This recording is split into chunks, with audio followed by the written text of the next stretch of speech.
So numerically, in a counterflow double pipe heat exchanger, water is heated from 25 to 65 by an oil with specific heat of 1.45 kilojoule per kg Kelvin. ठीक है, कोई counter flow heat exchanger है, उसमें पानी का जो temperature है वो 25 से 65 की तरफ जा रहा है। ठीक है, अब पानी क्या होगा हमारा, कोल्ड फ्लूइड होगा। तो इसको ड्रॉ करने के लिए हम देखो पहले डायग्राम बनाते हैं इस तरीके से। ये हमारा क्या है, counter flow heat exchanger. Counter flow में क्या, दोनों की डायरेक्शन ऑपोजिट होगी। हॉट फ्लूइड की डायरेक्शन ये वाली है, कोल्ड फ्लूइड की बी। ठीक है, मीन्स जो कोल्ड फ्लूइड है वो क्या है हमारा, वाटर। ठीक है, एंटर कहाँ पे हो रहा है, 25 पे, और एग्जिट कहाँ पे हो रहा है, 65 पे। ठीक है, और स्पेसिफिक हीट सीपी दे रखी है वाटर की, मीन्स कोल्ड फ्लूइड की दे रखी है 1.45 kilo joule. And mass flow rate of cold fluid कितना है, 0.9 किलोग्राम पर सेकेंड।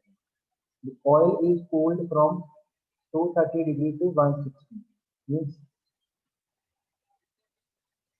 जो हमारा ऑयल है उसका टेम्परेचर क्या है, 230 से लेके 160 के ऊपर। ठीक है, if overall heat transfer coefficient U is 420, calculate rate of heat transfer. एक तो हमें केयू निकालना है, केयू कैसे निकालेंगे, यू ए थीटा एन। तो सबसे पहले थीटा एन की वैल्यू निकालेंगे। ठीक है, फिर यहाँ पे एरिया गिवन है, नो एरिया भी गिवन नहीं है। ठीक है, तो एरिया को हम 1 मीटर लेके चल सकते हैं। यहाँ से यू वैल्यू गिवन है, यहाँ से केयू की वैल्यू आ गई है। Then mass flow rate of water, तो अगर केयू आ गया तो हम लिख सकते हैं M dot C C P C PC2 minus PC1। तो PC2 एंड PC1 की वैल्यू है, CP हमें गिवन है, केयू की वैल्यू पता है, यहाँ से मास फ्लो रेट निकलना है। सरफेस एरिया जो निकालना है वो भी हम कैलकुलेट करेंगे। अगर केयू कैलकुलेट हो गया तो हम यहाँ से सरफेस एरिया भी कैलकुलेट कर सकते हैं। ठीक है, तो इसको देखते हैं। फर्स्ट ऑफ ऑल डायग्राम हमें पता होना चाहिए। डायग्राम देखो किस तरीके से बनता है, सबसे पहले डायग्राम पता होना चाहिए। काउंटर फ्लो के केस में डायग्राम कैसे बनेगा, ये हमारा डायग्राम है काउंटर फ्लो के लिए। ठीक है, this is hot fluid, this is the entry of hot fluid and this is the entry for cold fluid.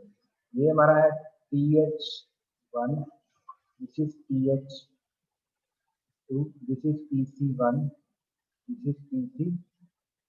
ठीक है, water is heated from 25 to 65, that is ये 25 है and this is 65, and जो हमारा ऑयल है वो 230 से लेके 160 के ऊपर जा रहा है। दैट मीन्स इसकी वैल्यू नोट करो। देखो PC1 कितना है हमारा 25, PC1 is 25, PC2 is 65, TH1 is 230 and TH2 is 160। तो सब सारे टेम्परेचर की वैल्यू गिवन है। ठीक है, नेक्स्ट हमें क्या गिवन है, overall heat transfer coefficient that is U given है। U कितना है 420 and mass of mass flow rate cold fluid. ठीक है, तो सॉरी हॉट फ्लूइड का हमें क्या दे रखा है, मास flow rate 0.9 kg and CP दे रखे वैल्यू ऑफ CP। यहाँ से हमें क्या निकालना है, rate of heat transfer, Q की वैल्यू निकालनी है। तो रेट ऑफ हीट ट्रांसफर कैसे निकाल सकते हैं, देखो m dot h CPH into TH1 minus TH2। तो मास फ्लो रेट गिवन है 0.9, CP की वैल्यू कितनी है 1.45, TH की वैल्यू कितनी है 230, TH2 की वैल्यू कितनी है 1। तो सबको वैल्यू कैलकुलेट करेंगे तो यहाँ से हमारे पास हीट ट्रांसफर रेट की वैल्यू आ जाएगी, वो हम निकालेंगे। नेक्स्ट निकालें मास फ्लो रेट ऑफ वाटर। अब जो यहाँ से Q की वैल्यू आएगी उसी Q की वैल्यू को हम यहाँ पे यूज कर सकते हैं। अगर कोल्ड, ये इक्वेशन किसके लिए हमें यूज की है, हॉट फ्लूइड के लिए। इसी Q की वैल्यू को हम हॉट कोल्ड फ्लूइड के लिए भी यूज कर सकते हैं। ठीक है, तो वन बाय वन डिस्कस करते हैं कैसे। तो रेट ऑफ हीट ट्रांसफर कैसे निकाला, Q is equal to m dot H C P H into T H one minus T H two, ठीक है। मास कितना है 0.9, सी पी कितनी 1.45, टी एच टू 230 माइनस 160। तो सारी वैल्यूज को कैलकुलेट किया, कितना आया 9135 kilo joule per second. Kilo joule per second means kilo volt. Joule per second क्या होता है हमारे पास, volt, that is kilo joule per second is kilo volt. Next is mass flow rate of water. तो ये हमारे पास energy balance equation है कि जितनी एनर्जी हॉट फ्लूइड रिलीज करेगा उतनी ही हीट को कोल्ड फ्लूइड एब्जॉर्ब करेगा, एक्सेप्ट करेगा, ठीक है। तो यहाँ पे हमारे पास क्या है, ये इक्वेशन है क्यू की, ये क्या है, heat release by the cold fluid and same amount is absorb by the cold fluid. तो इतनी ही अमाउंट हमारे पास कोल्ड फ्लूइड एब्जॉर्ब करेगा। तो ये वैल्यू कितनी आई है 91.35 किलो जूल पर सेकंड। तो सीपी कितनी, वाटर के लिए सीपी की वैल्यू कितनी होती है 4.187, स्टैंडर्ड वैल्यू है, ये गिवन नहीं है। ये हमें कैसे पता चला, क्योंकि वाटर क्या है हमारा कोल्ड फ्लूइड, तो वैल्यू गिवन है, ठीक है। 65 माइनस 25, तो यहाँ से मास फ्लो रेट कितना निकल के आया 0.545 किलोग्राम पर सेकंड। नेक्स्ट देखते हैं, देखो दो स्टेप पूछे थे। नेक्स्ट में क्या पूछा था, surface area of the heat exchanger. Surface area, ठीक है। सरफेस एरिया हमें पता है, कौन सी इक्वेशन यूज करेंगे, Q is equal to U A theta M, ठीक है। Q हमारे पास वैल्यू कैलकुलेटेड है, यू की वैल्यू गिवन है, एरिया हमें फाइंड आउट करना है, थीटा एम हम निकाल सकते हैं। थीटा एम कैसे निकाल सकते हैं, this formula LMTD for counter flow heat exchanger, ठीक है। जो लेफ्ट साइड में टेम्परेचर है theta one and theta to, value क्या है हमारे पास, देखो this is theta one, this is theta, सबकी वैल्यू है 230 में से 65 माइनस करेंगे तो थीटा वन की वैल्यू आ जाएगी, 160 में से 25 की वैल्यू माइनस करेंगे तो थीटा टू की वैल्यू। तो theta one and theta two की वैल्यूज को पुट करेंगे तो थीटा हमारे पास थीटा एम आ जाएगा, and what is theta M, logarithmic heat transfer, sorry logarithmic mean temperature difference, ठीक है। तो इसकी वैल्यू कितनी है 149.5 डिग्री सेल्सियस। तो ये क्वेश्चन हमारे पास हीट बैलेंस इक्वेशन की मीन क्या हुई, थीटा एम। यू की वैल्यू गिवन है, एरिया हमें निकालना है, क्यू की वैल्यू कैलकुलेट है, थीटा एम कैलकुलेट किया हुआ, यहाँ से एरिया की वैल्यू कितनी 1.45 मीटर स्क्वायर, ठीक है। So this is for counter flow heat exchanger.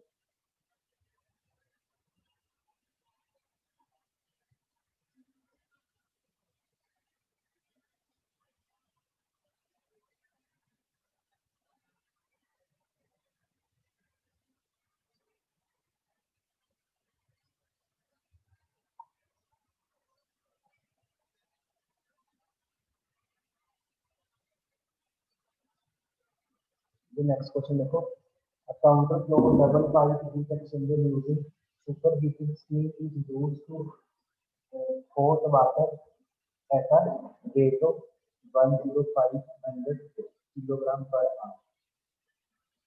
तो कोई सुपर हीटिंग स्टीम है, वो एंट्री एंट्री कितने हो रही है इसकी 10500 किलोग्राम पर आवर के ऊपर उसकी एंट्री हो रही है, कितना मास हो रही है।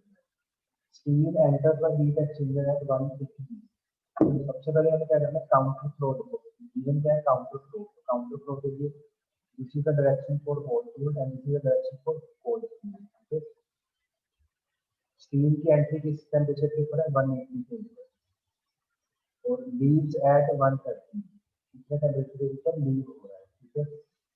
The inlet and exit temperature of water are 30 and 60। अब वाटर यहाँ पे एंटर हो रहा है 30 डिग्री के ऊपर और 60 के ऊपर एग्जिट हो रहा है, ठीक है।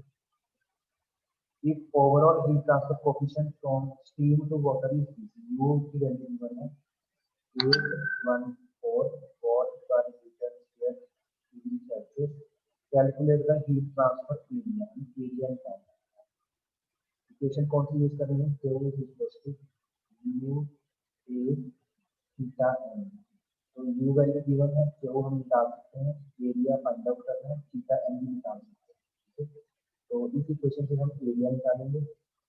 नेक्स्ट क्वेश्चन क्या है, what would be the increase in area if the fluid flows were parallel.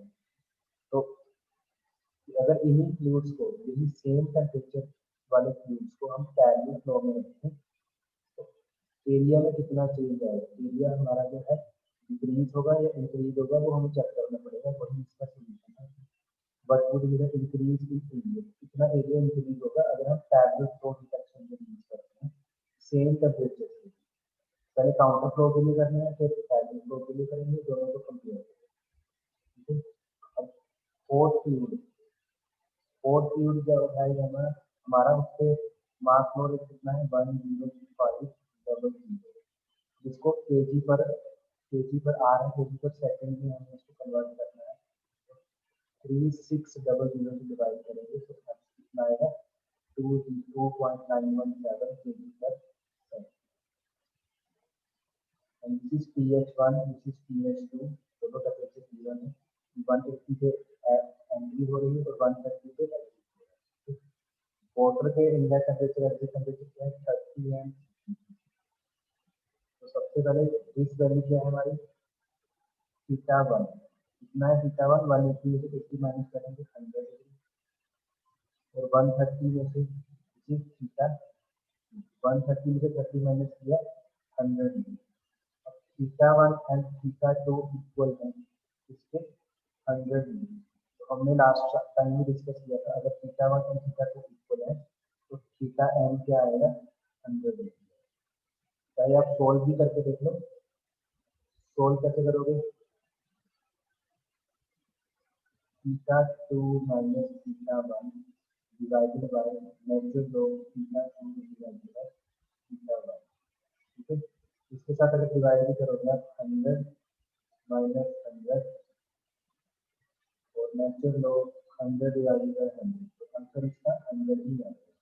इसको कैलकुलेट करके देखो या सीधा याद रखो अगर थीटा 1 इक्वल टू थीटा 2 है तो हमारे पास थीटा एन कितना आ जाएगा 100। ठीक है, तो स्टेप बाय स्टेप करते हैं। ये इक्वेशन यूज होनी है Q is equal to U A theta N, ये वाली इक्वेशन यूज होनी है। ठीक है, और क्यू के लिए हम क्या यूज कर सकते हैं ये वाली इक्वेशन। क्यू के लिए चाहे ये वाली इक्वेशन यूज करो चाहे फोर्थ फ्लूइड वाली, किसी भी इक्वेशन से आप करोगे pH1 माइनस pH2, किसी भी इक्वेशन का यूज करोगे तो आपके पास यही आंसर आएगा।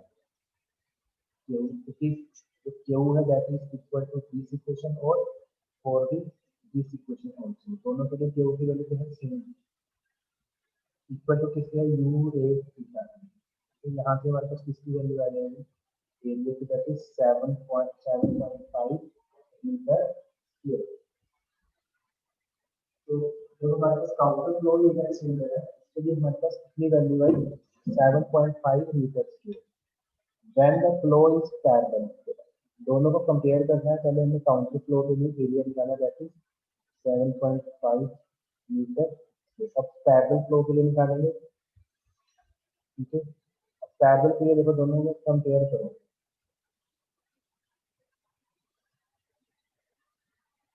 सबसे पहले पैरेलल के लिए this is entry of hot fluid and this is entry for cold fluid. ठीक है, यहाँ पे टेम्परेचर कितना है pH1, यहाँ पे pH2 और एंट्री यहाँ पे कितनी है Tc1 और एग्जिट कितनी है Tc। ठीक है, अब थीटा 1 कितना था यहाँ पे 100 और यहाँ पे थीटा 1 क्या आएगा 180 minus 30 that is 150। This is theta 1। Theta 2 कैसे निकालोगे 130 में से 50 माइनस किया दैट इज 150 आंसर आएगा। कितना आंसर आएगा ओनली 60। ठीक है, दोनों को यहाँ थीटा 1 हमारे पास है 150, थीटा 2 की वैल्यू कितनी है ओनली 60। तो यहाँ से हमें थीटा एम निकालना है। थीटा एम कैसे निकालेंगे जो लोगरिथमिक मीन का फॉर्मूला है।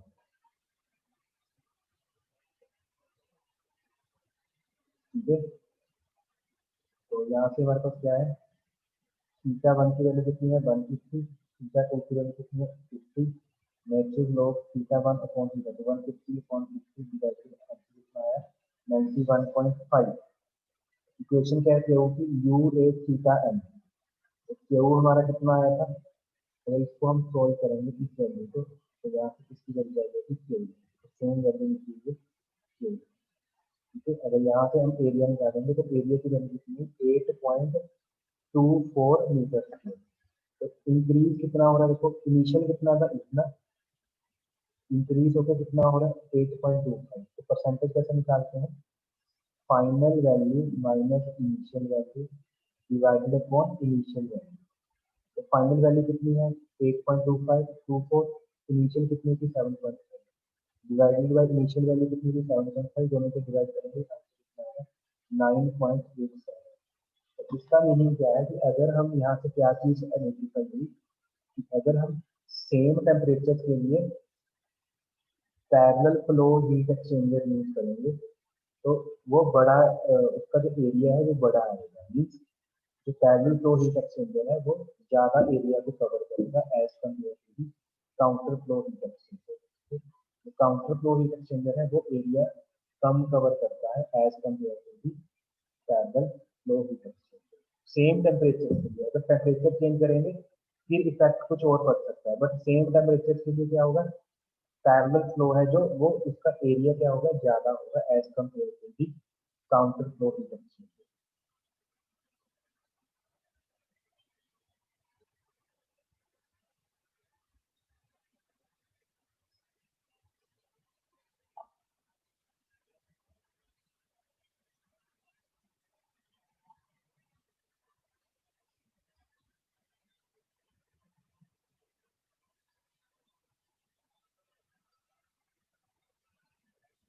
नेक्स्ट मेथड देखते हैं।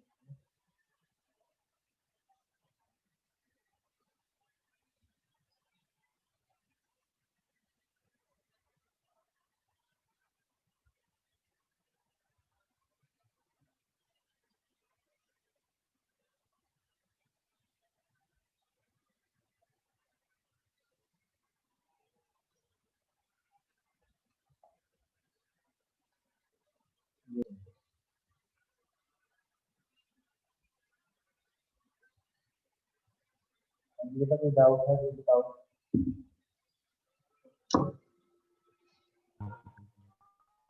सर यहाँ पे बता दीजिए सर, एम सी बराबर pi by 4 equal to D I square. कौन से क्वेश्चन में, इसी क्वेश्चन में सर। कौन से स्टेप के ऊपर थोड़ा मार्क कर सकते हो, कौन से स्टेप पे?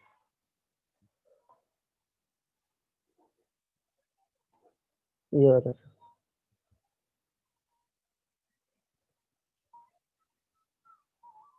मास फ्लो रेट कैसे निकालते हैं, मास flow rate is area into velocity into density.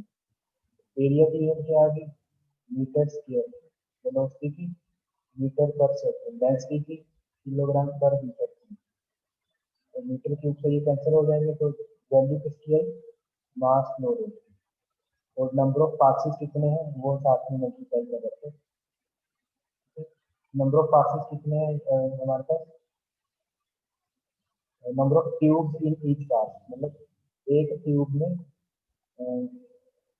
Number of tubes इन एक पास में कितने ट्यूब, एक पास में कितने ट्यूब है वो क्या हमारा एन। नंबर ऑफ पासेस हमें पी निकालना है यहाँ से इस फॉर्मूले से। कैपिटल एन कितना है 476, एन पी कितना है हमारा, एन पी हमने यहाँ से कर सकते हैं, दोनों को डिवाइड करेंगे तो स्मॉल पी कितना आ जाएगा, ठीक है। ये याद रखना है, ये भी इम्पोर्टेंट है। एरिया आपको याद रखना है, सरफेस एरिया होता है जैसे पाई डी इंटू एल, हमेशा ये याद रखना है।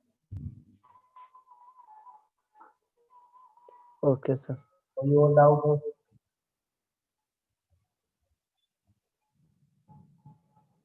ठीक है, तो इसको खत्म होता है, कल नेक्स्ट टॉपिक शुरू करेंगे इफेक्टिवनेस वाला, वो कल नेक्स्ट क्लास में शुरू करेंगे।